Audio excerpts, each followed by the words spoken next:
Big breaking అదేవిధంగా ఒక sad news మీకు చూపించేటువంటి ప్రయత్నం చేసే మిత్రులారా.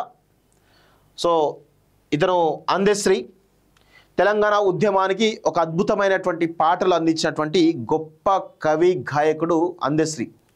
మన తెలంగాణ రాష్ట్ర గీతం ఏదుందో జయ జయ హే తెలంగాణ జననీ జయ కీర్తనం అంటూ ఆయన రాసినటువంటి ఈ పాట రేవంత్ రెడ్డి ముఖ్యమంత్రి అయిన తర్వాత మొదటిసారిగా ఆయన ఆ పాటను అఫీషియల్ తెలంగాణ రాష్ట్ర గీతంగా ప్రకటించడం జరిగింది. తెలంగాణ ఉద్యమంలో కూడా ఈ పాటని ప్రతిసారి కూడా మనం పాడుకున్నాం. అందశ్రీ చాలా గొప్ప వాగ్గేయకారుడు, గొప్ప కవి, గొప్ప గాయకుడు. తను మాట్లాడేటువంటి మాటని సూటిగా సుత్తి లేకుండా ముఖం మీదనే చెప్పేటువంటి పరిస్థితి ఈరోజు అందశ్రీది. అంతటి మహోన్నత వ్యక్తిత్వం కలిగినటువంటి వ్యక్తి అందశ్రీ. నేను రీసెంట్గానే మాట్లాడినా, గత 2 నెలల క్రితం నేను తనతో మాట్లాడినా, సార్ మనం ఒక ఇంటర్వ్యూ చేద్దామంటే తప్పకుండా మనం ఖచ్చితంగా ఇంటర్వ్యూ చేసి తీరాల్సిందే అని చెప్పేసి కూడా అందశ్రీ చెప్పడం జరిగింది. నేను కాలేజ్ టీవీ పెట్టిన మొదటి రోజు నుంచి కూడా అందశ్రీని ఇంటర్వ్యూ చేద్దాం అనుకున్నాను, కానీ ఎక్కడ కూడా సరే ఒక 2 సార్లు చేసినా డీటెయిల్ ఇంటర్వ్యూ చేద్దాం అనుకున్నాను, నాకు కుదరలేదు. మొన్న రీసెంట్ 2 నెలల క్రితం అడిగినా ఖచ్చితంగా చేద్దాం తమ్మి అని అన్నాడు, 100% ఇస్తా అన్నాడు. కానీ ఈలోపే అందశ్రీ గారు పరమవదించడం నిజంగా చాలా బాధాకరమైన విషయం.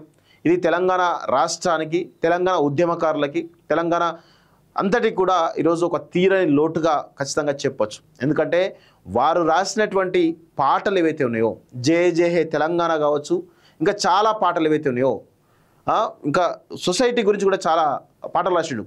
మాయమైపోతున్నాడమ్మా మనిషి అన్నవాడు అనుకుంటూ చాలా పాటలు రాసిండు ఆయన. ఆ పాటలు ఏవైతే ఉన్నాయో నిజంగా సమాజంలో చాలామందిని ఆలోచింపజేసినాయి. ముఖ్యంగా తెలంగాణ రాష్ట్రం విషయానికి వచ్చినట్లయితే తెలంగాణ ఉద్యమంకి చాలామందికి కూడా ఈయన పాటలు ఏవైతే ఉన్నాయో ఉత్తేజం నిలిపినాయి.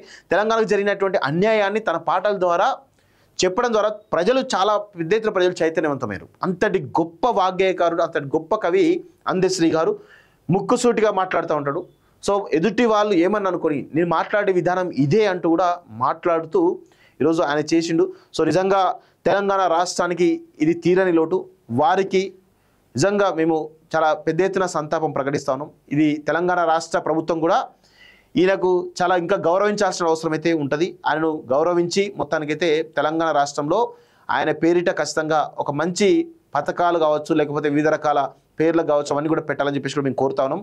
ఎందుకంటే అందశ్రీ లేని తెలంగాణను మనం ఊహించలేం. అందశ్రీ లేని తెలంగాణను మనం ఊహించలేం. అంతటి గొప్ప మనిషి అందశ్రీ, అంతటి ప్రభావితం చేయగలిగిన మనిషి అందశ్రీ. ఒకానొక సమయంలో ఒక చిన్న నా పర్సనల్ సంఘటన నేను చెప్తా ఉన్నాను. 2016లో అనుకుంటా ఏదైతే ఈ కళాకారులకు సంబంధించినటువంటి తెలంగాణ సాంస్కృతిక సారథి ఏదైతే ఏర్పడిందో దానికి సంబంధించినటువంటి డిస్కషన్ జరుగుతుంది. అంటే దానికంటే ముందు కళాకారులకు ఏం చేయాలి అనే దానిలో కేసీఆర్ అధ్యక్షతన, అప్పుడు కేసీఆర్ సీఎంగా ఉండే ఆయన అధ్యక్షతన ఇటు కళాకారులందరూ కూడా ఎవరైతే కీలకమైనటువంటి కళాకారుల నాయకులు ఎవరుతున్నారో వాళ్ళతోటి కేసీఆర్ ఒక చర్చ చేస్తున్నాడు. ఆ క్రమంలో అందశ్రీకి కూడా ఇన్విటేషన్ పంపించడం జరిగింది. కానీ అప్పటికే అందశ్రీ కేసీఆర్ యొక్క వ్యవహార శైలి మీద గురుగా ఉన్నాడు. అప్పటికే తెలంగాణ జయ జయ హే తెలంగాణ పాటను రాష్ట్ర గీతంగా పెట్టకుండా కొంత పెద్ద ఎత్తున కుట్ర చేస్తున్న విషయం గమనించిండు. కాబట్టి అప్పుడు ఆ మీటింగ్కు హాజరు కాలేదు. నా కళ్ళ ముందు అక్కడ నేను ఉన్నాను. నా కళ్ళ ముందు సంతోష్ రావు ఫోన్ చేసిండు, ఎవరికి అందశ్రీకి ఫోన్ చేసి, సార్ రమ్మన్నారు కదా మీరు బయలుదేరిరా అని అడిగితే, ఎందుకు రావాలి నేను అని ముఖం మీదనే అడిగిండు. ముఖం మీదనే అంటే అంతటి ముఖం మీద ముక్కుసూటిగా అనేటువంటి వ్యక్తి ఆయన. సో ఆయన వేరే లోపల ఒకటి బయట ఒకటి పెట్టుకునే వ్యక్తిత్వం కాదు. సో అలాంటి ముక్కుసూటికి వెళ్ళిన వ్యక్తి ఈరోజు తెలంగాణ కోసం అహర్నిశలు పోరాడిండు, అహర్నిశలు ఉన్నాడు.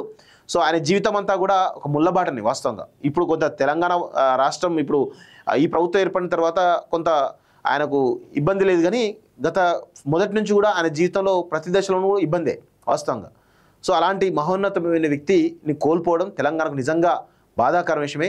ఈరోజు తెలంగాణ ఖచ్చితంగా ఆయనకు గౌరవించాల్సిన అవసరం అయితే ఉంది. సో ఆయన ఆత్మకు శాంతి కలగాలని చెప్పేసి కూడా కాలేజీ తరఫున, ఈరోజు దాసరి శ్రీనివాస్ తరఫున మేము అందరం కూడా కోరుతా ఉన్నాం. ఆయన ఆత్మకు శాంతి చేకూరాలని చెప్పేసి కూడా మేము కోరుతా ఉన్నాం.